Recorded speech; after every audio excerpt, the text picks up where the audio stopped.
Yang suluk dipanggil. Oke. Mana yang tinggi tadi tuh? Lima yang kau mataku. Bacain binimu. Bermaknalah tiap hari. Sudah gagal Bani. Sabah, negeri di bawah Bayu yang sering dipuji kerana keindahan alam semula jadinya, sebenarnya menyimpan satu keistimewaan lain yang tidak kurang hebatnya, yaitu bakat nyanyian masyarakatnya.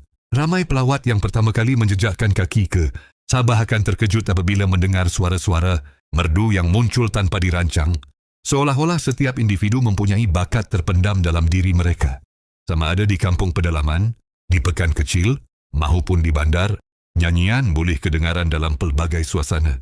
Bagi orang Sabah, menyanyi bukanlah untuk menunjuk, tetapi sebagai cara semula jadi untuk mengekspresikan perasaan dan menceriakan hari.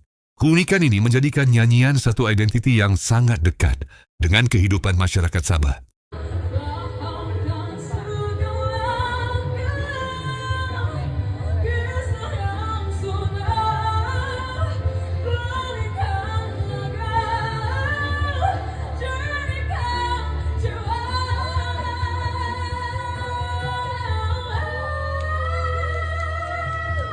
Kehebatan orang Sabah dalam nyanyian tidak berlaku secara kebetulan, sebaliknya terbentuk melalui budaya dan persekitaran yang kaya dengan seni.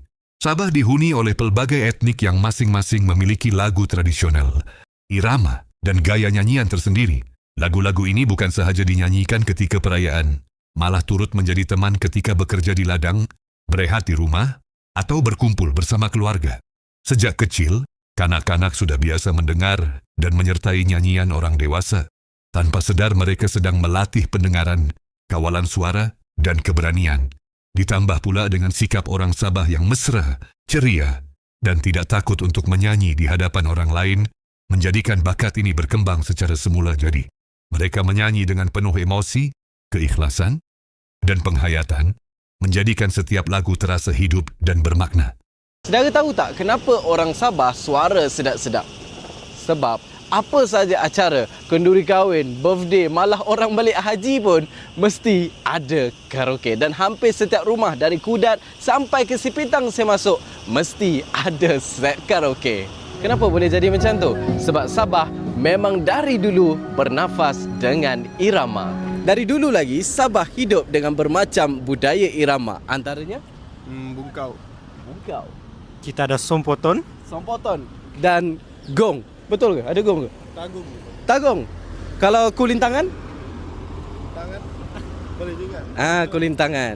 Jadi logiknya mereka ni dari kecil dah dengar bunyi-bunyian Sabah dan secara tak langsung telah membentuk jiwa dan telinga mereka.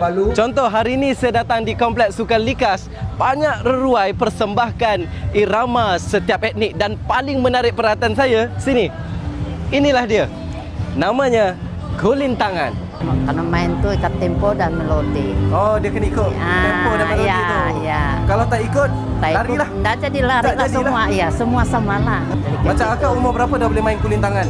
Macam 5 tahun, 6 tahun boleh sudah. 6 tahun dah boleh main? Dah. Wah, dari Cucu aku kecil. 6 tahun, 7 tahun dah sudah. Wah. Pendek kata saudara, Sabah bukan sekadar negeri di bawah Bayu, ia juga negeri di bawah irama. Macam tadi saya ada dengar diorang rehearsal untuk acara perasmian malam ni. Gila lah, suara artis-artis Sabah semuanya merdu bak buluh perindu. Renung peribadi, cermin diri. Mau play sini bah? Mau kerja sini kah?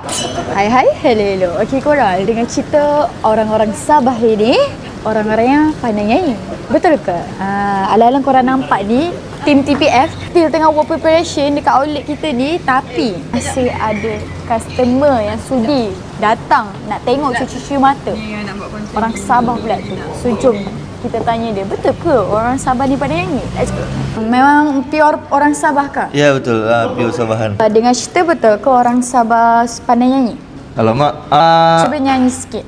betul tapi biarkan gelora melanda hati, biarkan derita merintih, begitulah pedihnya jiwa Oh kasih.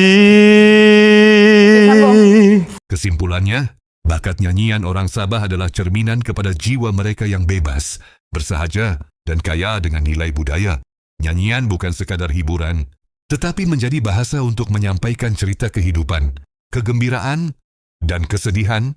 Suara mereka membawa identiti dan keunikan yang sukar ditiru, menjadikan Sabah bukan sahaja dikenali kerana alamnya, tetapi juga kerana bakat seninya. Kisah tentang orang Sabah yang pandai menyanyi ini membuktikan bahawa seni boleh lahir daripada kehidupan yang sederhana tetapi penuh makna.